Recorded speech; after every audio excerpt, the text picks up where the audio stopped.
What's up, y'all? As I stated in the comments earlier, tonight we're going to come live with not one guest, but two. Usually we have one. Tonight we have two. Hey, y'all. I see y'all watching. So tonight, the two guests that we have, they're both serving life sentences with an L. They're both eligible to the youth offender hearings. And we just gonna kind of jump in, let them introduce themselves, get their story, reason for being incarcerated, how long being incarcerated, and then also all the good information about how they are doing inside and what CDCR is doing with them now that they are eligible to release. So I'm gonna let my two guests go ahead and introduce themselves one at a time. Y'all can go ahead and introduce. Anonymous. Okay. I'm in for 7 to life for attempted murder. I've been here for 30 years. Okay. Somebody give me a thumbs up if y'all can hear. And you can say that one more time. Anonymous. I have attempted murder for 7 to life. I've been in here for 30 years. So what he said is he introduced himself as remaining anonymous, and he said he is serving a 7-year to life sentence for attempted murder. And then the second guest. Hello, everybody. I'm going to remain anonymous as well. I'm serving a 40-year to life sentence on an attempted murder as well. And he said he is remaining anonymous, also serving a 40-year to life sentence, also on attempted murder.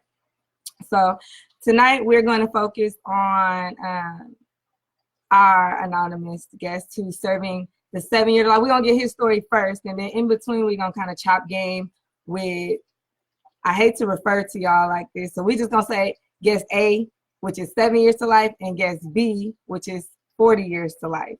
So that way it's easier and I don't have to keep referring to them by their sentences, because that just sounds crazy.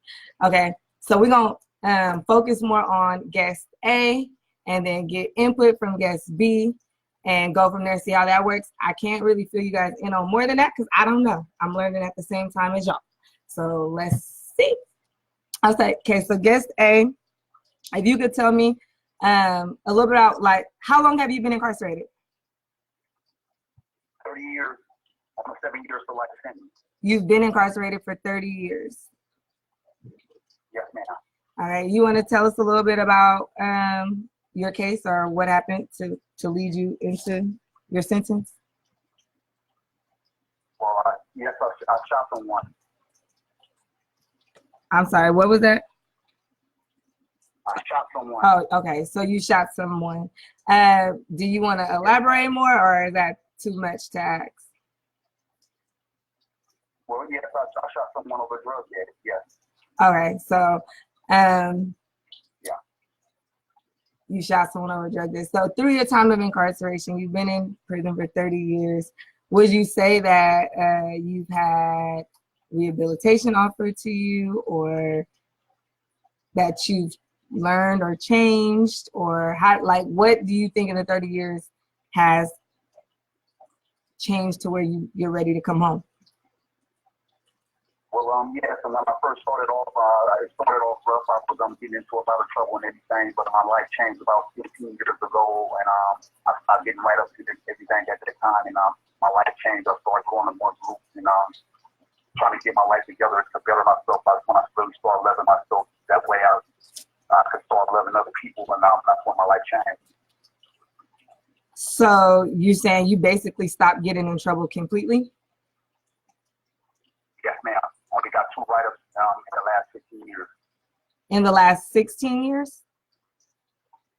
Yep, 2 115 in the last 16 years. That's great. So in the last 16 years, this man has not been in trouble at all. What caused you, because I know you said, go ahead. The first 15 years, I got about 51, 15 or more. Okay, so initially when you first got to prison, you was acting up. You was acting ass. So he said he got about 50 to 51 write-ups in his first 15 years of being incarcerated. And after that, he decided to make a change for the better. And since for the last 16 years, he has only had 2 write-ups. Was there anything significant that happened that made you decide that you want to turn a new leaf? Yes, I was in a ride and I didn't realize why I was in a ride, and after that ride, that's when I changed my ways, changed my views of everything, and started doing things differently. Oh, so like a riot occurred and it made you realize that it wasn't for you? Okay. So I'm going to switch to guest B for a little bit. Guest B, you want to explain a little bit about, Guest B's actually been on, he did a youth offender interview with us. So you guys, some of you guys might be aware of his story, but I'll let him go ahead and kind of explain his case and his reason for incarceration. Go ahead. Thank you, Portia. Yes, I've been incarcerated for going on 17 years myself on an attempted murder case. And as I mentioned previously, my attempted murder case, no one was actually injured. It was just a vehicle that a weapon got discharged at, and a bullet penetrated the vehicle. No one injured, and I received a 39 years to life sentence off of that crime. And that happened in 2003. So here it is, 2019. And trying to find my redemption of coming home.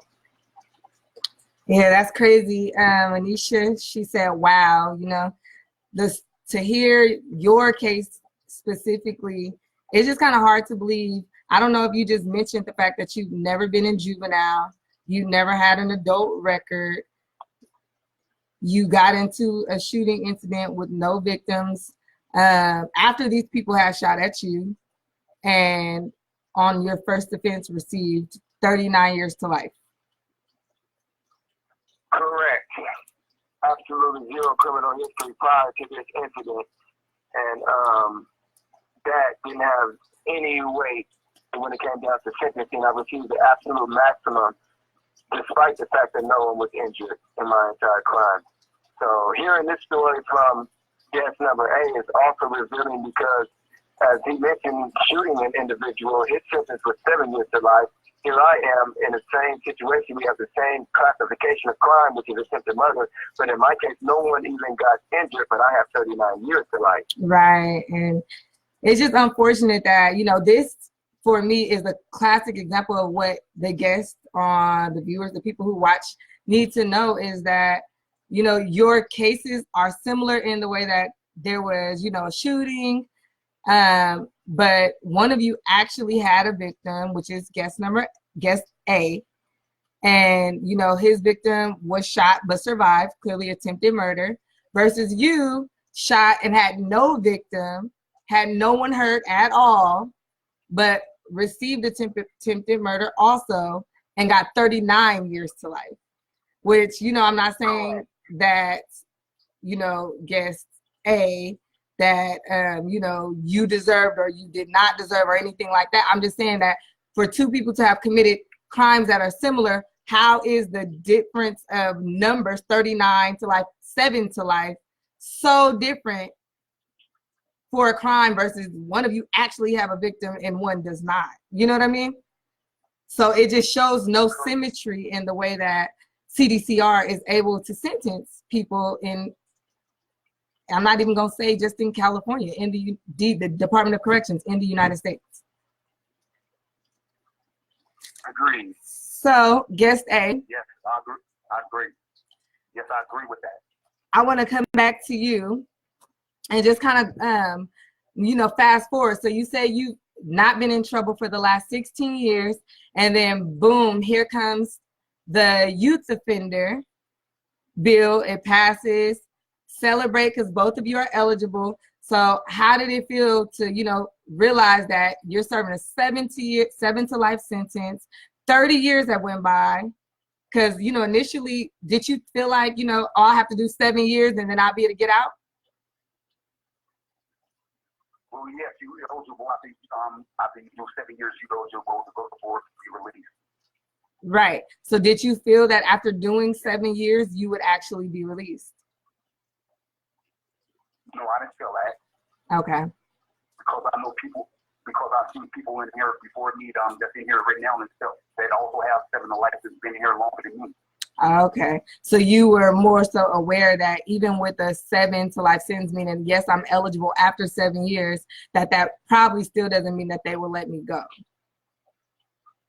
Yes, ma'am. Okay, so how did you feel when you found out that you were eligible to youth offender? Well, actually, I thought it was going on, but then they told me I didn't have enough insight, and I was denied 5 years. You were denied what? 5 years. 5 years, meaning you have to go back up for a board in 5 years?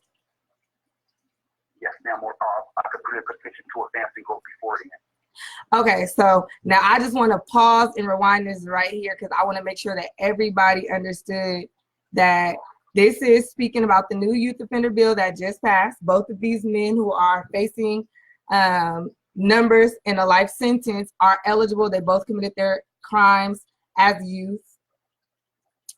Guest A has already actually went up to board, CDCR, to be reviewed for release. As I stated in the beginning, he has not been any trouble. He's gotten 2 115s, which is 2 write-ups. Can you tell me what your write-ups were for? The 2 write-ups that you've gotten in the last 16 years. Protesting. I'm sorry, for what? Protesting the land officer from performing his duties. Okay, so what exactly did you do? I mean, you can word it like that, but what exactly did you do? Well, we boarded up. We covered up cells so they couldn't look inside the cells. Okay, so basically he protested.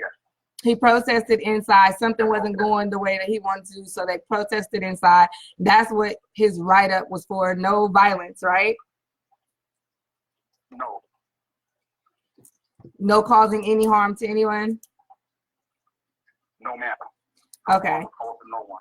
So in the last 16 years, his write-ups, the 2 write-ups that he's gotten were not for anything violent, which is what his initial crime was. They were because he protested in a way that clearly is not allowed. A lot of stuff is not allowed in prison. So they wrote him up. So he's now went to board because if you committed your crime as a youth, after you serve a certain amount of years, how many years is it? Well, the law just came out, but I was already surpassed my time anyway. Right. So if you have a release date, if you have a determinate sentence, then this new Senate Bill 261 law, which they've extended to fit 25 years and under as a youth offender, if you have a determinate sentence, meaning that you don't have a life sentence, then you do a total of 15 years of incarceration before you're eligible for your first parole hearing. If you have a life sentence that's under 25 years to life, then you'll do a maximum of 20 years before you're eligible for an early parole date. But if you have 25 years to life and further, and that goes all the way to 100 years of life, all the way up to 200 years of life, then you have to pull at least 25 years before you're eligible for release. Okay, I hope y'all heard that. That was a good breakdown. Thank you. So he just basically broke down how the youth offender bill works. And Anisha just asked, what about LWOP? Youth offender right now currently does not support lifers without possibility, which is stupid as hell because there are so many people who because basically the reason why the youth offender passed is because it was unconstitutional. So it should affect everyone because if it would have been retro, basically they wouldn't have been able to sentence them that way. But it doesn't, unfortunately, help people who have life without possibility. So with that being said, when this man, guest A, went up to board, sorry, I'm trying to read the comments at the same time. When he went up to board, board told him that they were denying him because he had no insight. What the fuck does that even mean? This man, no trouble at all. at all, except for boarding up his window because he was protesting, pretty much, in 16 years, 16 whole years.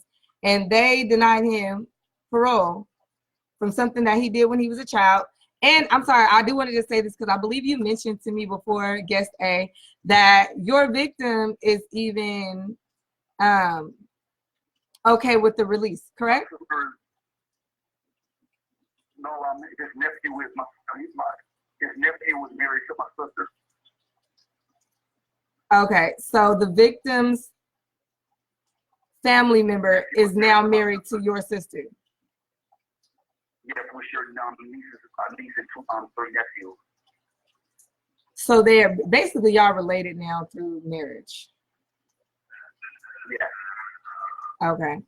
So even the victim, clearly just that they're pretty much related.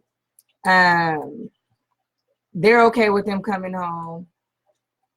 But CDCR has basically denied him and said that he has to stay incarcerated for another 5 years.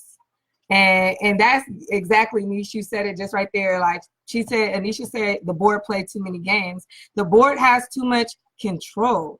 That makes absolutely no sense for a person to be eligible to come home, has behaved, has done nothing to show basically any concern at this point anymore, but yet there's lack of insight. What does that mean to you, guest B? What does lack of insight mean to you? Because I'm curious. I don't know what the fuck that means. Excuse my language.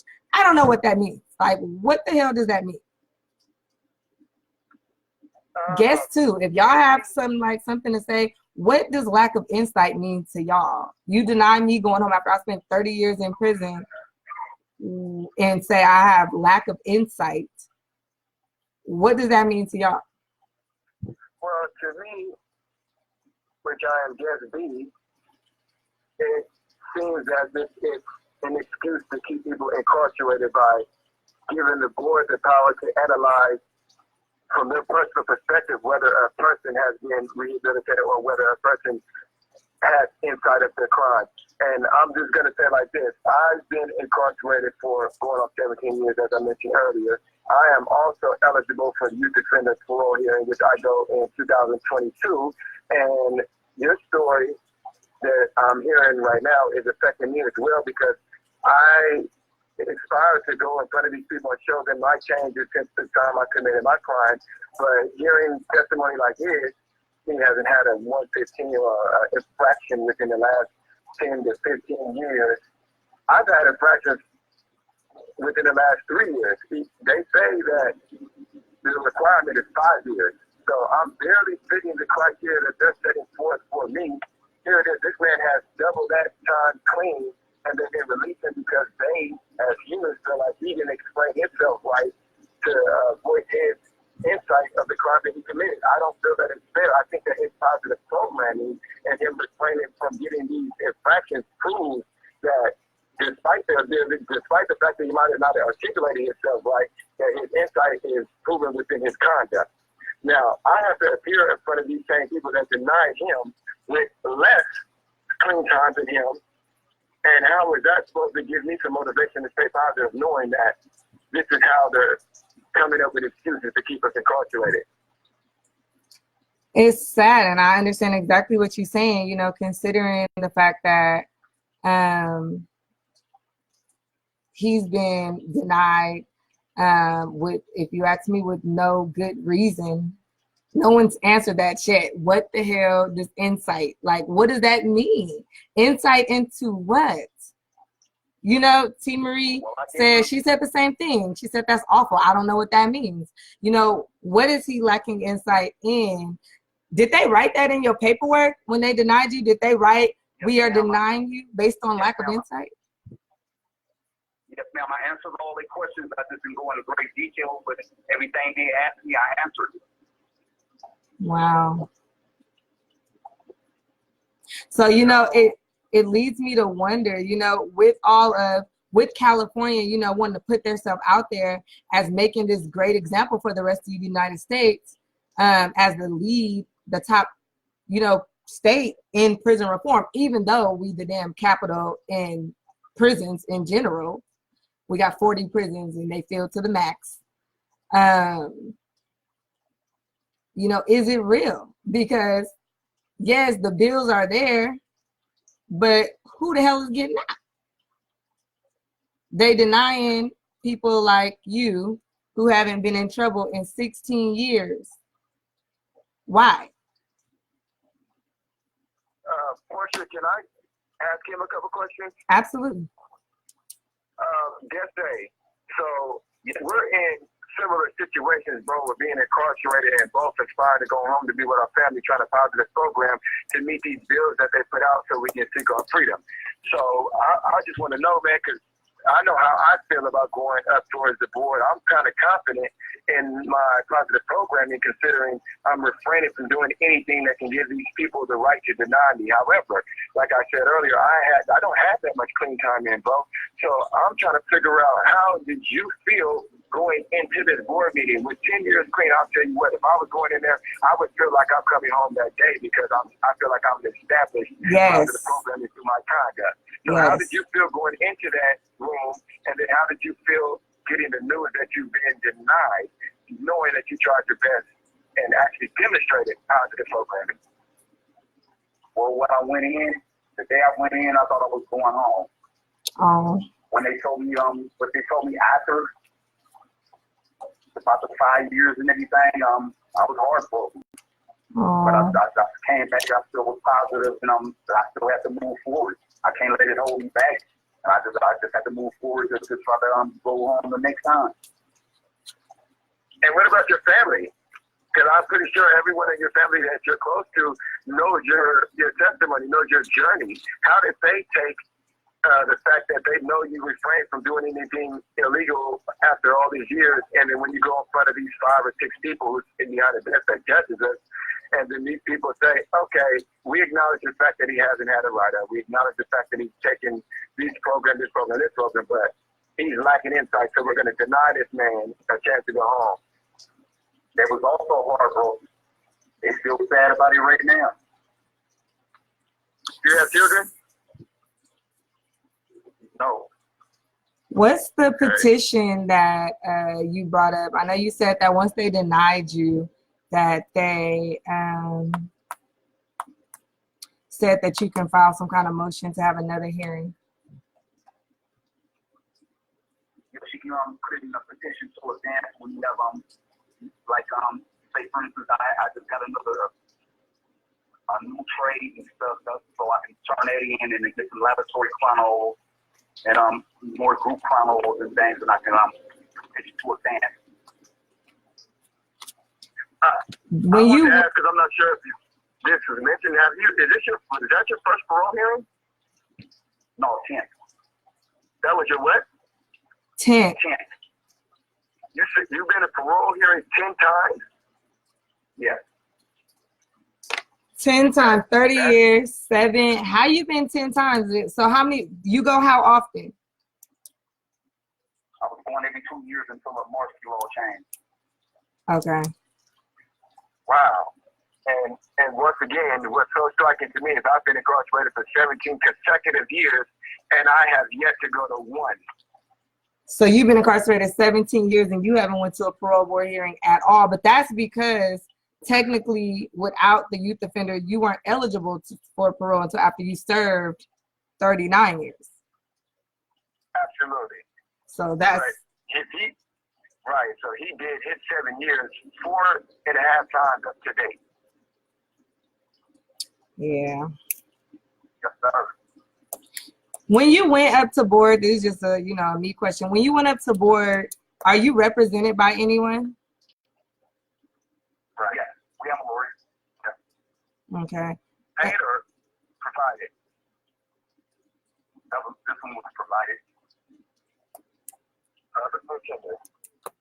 So when you went up, you basically met this attorney there. Did you guys speak at all any before you had to go in, or were they just kind of there as a body?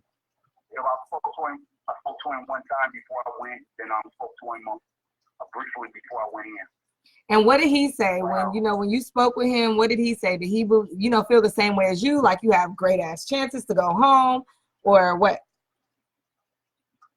Yeah, he said I had a chance, but it didn't. Unfortunately, it didn't work out. So, you know, with the fact that you are on this platform now, and, you know, you put in your information out there, your story out there, I know that you want to share to make everybody aware of, you know, how this plays out in the background, because a lot of people don't get this side. They don't understand that, that you're stuck in a revolving door pretty much. No matter what you go through, just don't give up. Keep fighting. As long as you're breathing, you have a chance. Just keep fighting. That's the way I'm looking at it. And if you could get some support from anybody out here, like what would you be looking for in regards to support? One more time. That if you could get some support from anybody out here, what would you be looking for, like in regards to support, like legal support, pen pal support? What would you be looking for? Any kind of support I can get, it'd be appreciated. Okay. Guess, do you have anything you want to say? Yeah, I definitely feel like if anyone takes anything from this, just spread the word, awareness, because these are testimonies that are rarely told. This is like a rare opportunity for everyone to hear the depth of these cases and the injustices that we have been provided by this system that we all, both the people that's making these decisions into, we have to make a change, because like every single day something like this is happening in some courtroom and it's getting swept under the rug. And it needs the awareness is what's going to make the difference. It's going to make the change, because like I'm learning about this man's story with you, and keep in mind I'm in his same predicament, and I feel like he's been dealt the worst hand to me, because even though I have a case where no one was injured and I have 39 years to life, and this man has a case where someone was injured and he has 7 years to life, I feel like his injustice is more injustice than mine, based on the fact this man been before these people 10 different occasions, and I guess if there's 10 different cases, at least 5 of those you've been disciplinary free for years and years and years, and they've been denying this man his freedom. T. Marie Proctor says, in 5 years, is he guaranteed to get parole, or could he get denied again? Girl, no. He has to go in front of these same people that been denying him and let them make a decision again.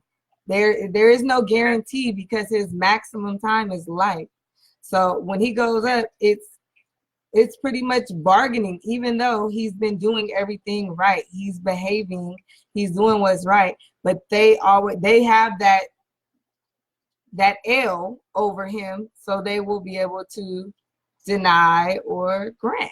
And so far, even though he is clearly, like, not only is he eligible by his sentence, he has new bills that are passing that further makes him eligible, and they still not releasing it. So for what? Right. You know what I mean? For what? What is your point of holding this man at this point? You know, I learned over this weekend that every person who's incarcerated, for every year that one person serves in jail, is $80,000 for one person. So, you know, there's a reason right there. And I'm way over on my time. And I want to highlight something, because me understanding it from being in your situation, 2 things I want to speak on. One of them is you've been in the parole board for 10 different occasions, right? But this Senate Bill 261 criteria, these new bills that passed, wasn't in effect when you went to majority of those parole hearings, right? Right. This was my first one was this year. Okay, so I wanted to get down to that. So this is your first Senate Bill 261 parole hearing, and the difference between an average parole hearing that you went the 9 times prior to this one is the 9 times that you went prior to, they judge you according to being a grown man, making fully responsible decisions to shoot this individual without taking any type of mitigating factors into equation. Now, on this Senate Bill 261 parole hearing, they were supposed to evaluated from a standpoint of you A youth. mentally, yeah, you was a youth offender when you committed this crime, which is supposed to allow the parole board to be more lenient when it comes down to judging whether or not you're capable of being released or a threat to society based on the fact that you were a youth when this crime committed, when this crime happened. That was supposed to increase your chances of being released. Was that mentioned? Was that mentioned, like, while you were there? Did your offender, I mean, your offender, did your lawyer bring that up? Yes, ma'am. Right. Yes, ma'am. And obviously, okay, so let me ask you this from personal experience. What did you recognize the difference of between the two boards? Because if you've been to court 9 times and they're judging you as an adult, and then the first time you go where they're supposed to be judging you as a youth offender, what was the significant difference as you've seen them processing the different criteria? Like, what did they take? I had a board commissioner that told me from the same neighborhood I'm from and that I shouldn't have done the things that I did because he grew up in the same neighborhood. He wasn't a gang member, or he wasn't a drug dealer, and he wasn't this and that. And so he was really so that's biased pretty much because he grew up in the same area as you. He basically said that your upbringing shouldn't matter because he grew up in the same area and you guys turned out different. But him judging your life should not be in comparison to his life. right. Well, and I just my final question to you, bro, is this, because this seems pivotal to me. If they denied you strictly on the lack of insight, Yeah. what instructions did they give you to appear before your next board? Right. What's the insight that they're looking forward to? Right. Because I'm asking you out of trying to prepare myself, because at this point, I got to look at you as the person to give me the information that I need so I can go in there ready, because They told me to take more self-help without specifying which one, just take more groups. which I'm in now. I'm in cognitive behavior therapy group. How many groups have you taken already? Anger management, cognitive behavior therapy, criminal thinking, NAAA, lifer group. So you've taken a lot of groups since you've been there. It's just what I'm trying to figure out, because they're telling you to take more groups. Yes, But how many is more if you've been taking groups the whole fucking 30 years that you've been there? Right. I've been taking groups for 10 years straight. And your lawyer seems incompetent if you ask me, because, okay, if they're saying that you need to take more groups, a group is consistent of a 90-day cycle. Why did they deny you 5 years when it only takes 90 days to get this group complete, like to complete the course? 5 years. How many groups are they interested in you on taking? Right. I'm trying to figure out the same thing. So It doesn't seem right. I want to kind of just like do catch everybody up, like a little revamp of what's going on, and then we're gonna wrap it up with like final statements from you guys, okay? Yes, ma'am. All right. So for last people coming in, there are 2 guests. One guest is guest A, serving, because they're both anonymous, serving 7 years to life. Okay, this is pretty much like a little bit of insight on the youth offender hearings. I don't know if you guys are familiar with Senate Bill 261 in California. It's the youth offender hearing. Basically, if you committed a crime under age 25, it allows you to go up for parole, depending on what kind of sentence you have, at either 15 years, 20 years, or 25 years. This man had a 7 years to life sentence. By the time the bill passed, he'd already been incarcerated for 30 years. He has not been in any trouble in the last 16 years. He's been in trouble twice. Let me say that. He's been in trouble twice, but both the times that he got in trouble, they were for nonviolent things. He basically was protesting, putting up, like stuff on his windows, simple things or whatever. So he went up for his hearing. because he was eligible to be released under this new Senate bill. He goes up for his hearing. He's, like I said, done everything right. They deny him and tell him they're denying him because he lacks insight. That is their denial reason. Mind you, like I said, this man has not been in any trouble in 16 years. Their recommendation was for him to continue programming, which is going to classes and things like that. I just asked him how many classes he's been going to. He said he's been programming for 10 years straight. He named a list of programs that he is taking. They didn't give him any specific program. They just told him that he needs to take more programs, and pushed his parole hearing out for another 5 years. Now, because his parole is pushed out for another 5 years, he really has no choice but to, program. I mean, he could decide he don't want to do shit, but to try again in 5 years, he has to take them up. So he's taking more classes and such. But why you have people that are incarcerated that are violent, that are still acting up? 16 years this man hasn't gotten in trouble. I haven't been in trouble in the last 2 years. Just being honest, he hasn't been in trouble at all in 16 years.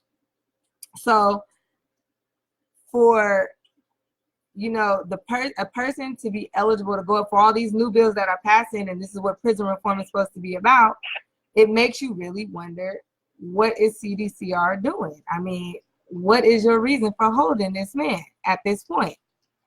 Then we have guest B, who's also remaining anonymous, who's serving a 39 years to life sentence. He's eligible in 2 years to go up for the same parole board hearing, the youth offender parole board hearing.